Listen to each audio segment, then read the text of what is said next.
présente le Ram TRX 2021, tout propre, fraîchement lavé du lave-auto. Pourquoi? Parce qu'il ne restera pas propre longtemps, les routes sont juteuses et j'ai certainement pas l'intention de rester à côté sur le camion toute la journée.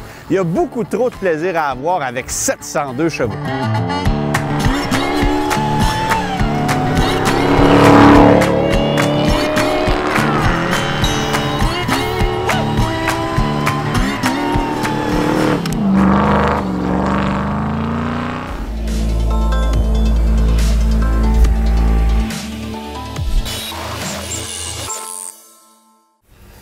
Bon, évidemment, pas besoin de vous dire que le TRX, c'est un camion qui est capable de faire à peu près n'importe quoi.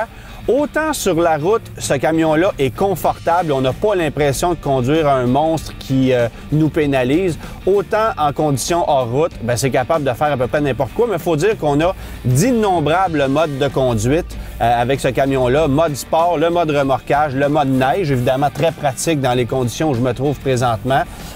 Vous allez avoir un mode automatique, un mode où on peut paramétrer comme on veut les différentes possibilités avec le camion au niveau des suspensions, au niveau de la fermeté de la direction. Il y a un paquet de possibilités. Le mode pour aller dans le sable, dans la boue, le mode roche et particulièrement un mode qui est intéressant pour ceux qui veulent faire du off-road, c'est le mode Baja qui, lui, va vous pousser à l'extrême le camion pour que vous puissiez aller jouer dans des conditions les plus extrêmes. Donc, on va raffermir les suspensions, on désactive tous les systèmes d'assistance à la conduite. La direction est paramétrée différemment, la transmission également. Et pas besoin de vous dire que la puissance mécanique, elle est au rendez-vous. C'est 702 chevaux de puissance. Et le plaisir qu'on a, c'est aussi de pousser la mécanique pour entendre le son. Par contre, pas besoin de vous dire que au niveau de la consommation d'essence, c'est un cauchemar. Vous allez maintenir une consommation moyenne au-delà des 20 litres au 100 toujours. Et si vous vous trouvez dans des conditions où là, vous devez pousser la machine un peu plus, c'est très facile de grimper ça à 30, 32, 34 litres au 100. Et je souligne que ce petit camion de 120 000 $ roule au super. Alors, c'est pas donné, mais je pense que si on dépense 120 000 $ pour ça, on est capable de mettre de l'essence dedans. Puis, évidemment, avis aux environnementalistes, c'est une insulte à votre intelligence, carrément.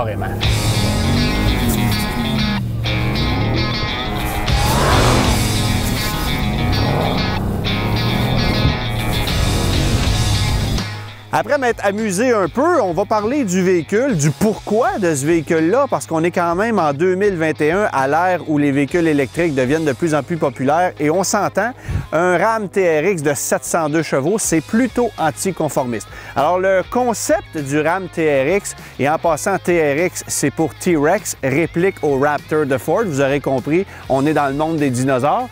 Le concept avait été lancé d'abord en 2016, basé sur l'ancienne génération du camion Ram, et on reprend la plupart des éléments esthétiques qu'on avait retrouvés sur ce véhicule concept-là. Sauf que là, on l'a mis en application, on l'a commercialisé, prix d'entrée à un peu plus de 94 000 $, moteur 6,2 litres suralimenté, comme je le disais, 702 chevaux. C'est jumelé à une transmission ZF haute performance à 8 rapports, suspension Bilstein incroyablement performante qu'on a là-dessus. Et on n'a pas de suspension pneumatique, il faut le savoir. À l'arrière, ce sont des ressorts hélicoïdaux comme on a sur les rames réguliers, mais évidemment retravaillés pour les besoins de la cause.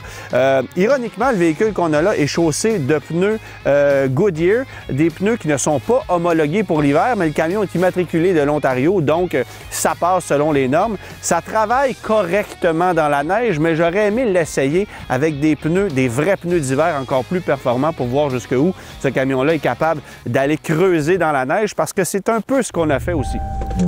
Hey, ça, sérieux? Là, ce qui est le fun, c'est que le système est beaucoup trop intelligent pour le véhicule. Fait décide qu'il y a des obstacles en arrière alors qu'il n'y en a pas du tout. Puis j'essaye de reculer du petit banc de neige, je ne suis pas capable. Ce camion-là, malgré ses 700 chevaux, malgré toutes ses capacités, il ne veut pas reculer. Fait qu'on se retrouve dans une situation un peu ridicule. Bon, on va l'avoir.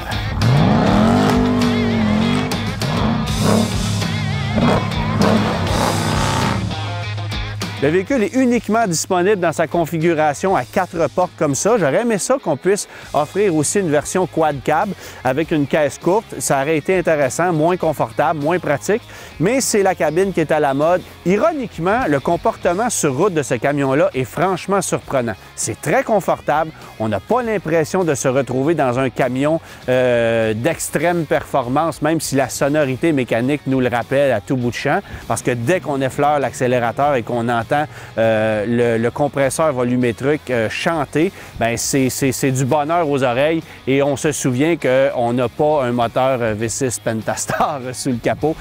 702 chevaux puis une fonction de launch control, j'ai pas le choix d'essayer ça.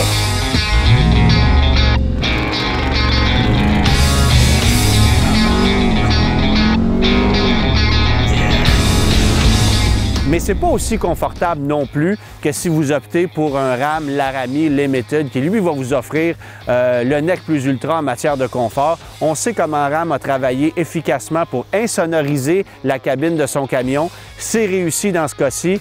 Évidemment, l'habillage de l'habitacle est très luxueux aussi. Il faut dire qu'on a ajouté plusieurs options sur ce camion-là qui coûtent, tenez-vous bien, un peu plus de 118 000 $ avec les options. Les jantes de 18 pouces que vous voyez là, optionnelles. Les graphiques sur le capot, optionnels. Même chose pour ce que vous voyez sur la caisse. La peinture Hydro Blue qui est ici, c'est une option de 1 000 $. Ça finit plus. Mais on est bon chez Ram et contrairement aux autres camions de la famille Ram, pas besoin de vous dire qu'on ne met pas 15 000 $ de rabais en partant là-dessus. Il n'y a pas de rabais. Et impossible de le louer également. C'est uniquement disponible en financement, quoique j'ai l'impression que la plupart des gens qui vont se procurer ça, ils vont faire un chèque ou ils vont le payer cash. Il faut être prêt à débourser beaucoup parce qu'avec la facture du camion vient des taxes à l'immatriculation qui sont très élevées. Vient également une consommation d'essence qui est incroyablement élevée, comme je le disais un peu plus tôt. Sur route, vous allez faire 20-21 litres au 100, peut-être 19 si vous êtes très docile dans des conditions hivernales comme on est présentement. Et si vous le poussez un peu, comme j'ai fait aujourd'hui, là, je suis à 37, 38, 39 litres au 100 au super. Faites le calcul, c'est pas ce qu'il y a de plus économique, ça c'est sûr. Une autre option qui est cocasse sur ce camion-là, c'est la roue de secours juchée sur un support dans la caisse du camion. Bon, évidemment, pas besoin de vous dire que ça vient un petit peu handicaper l'espace cargo, mais ce qui est ironique, c'est que ça n'enlève pas l'autre roue de secours qui, elle, est installée sous la caisse du véhicule. Donc, vous avez 6 roues sur le Ram TRX. Maintenant, la vraie question, pourquoi un Ram TRX en 2021? Bien, tout simplement pour répliquer au succès du Ford Raptor qui se vend très bien depuis 10 ans. Et on vient de renouveler le Ford F-150 Raptor. J'ai très hâte d'ailleurs de mettre le Ram TRX et le Raptor en compétition en effectuant un match comparatif pour voir lequel se débrouille le mieux. Je suis certain que Ford va répliquer efficacement à ce camion-là. Maintenant, la grande question aussi qu'on peut se poser, à quand un camion équivalent à ça chez General Motors? Parce que là, Ford a son camion, Ram a maintenant son camion et GM, un Trail Bus? Non.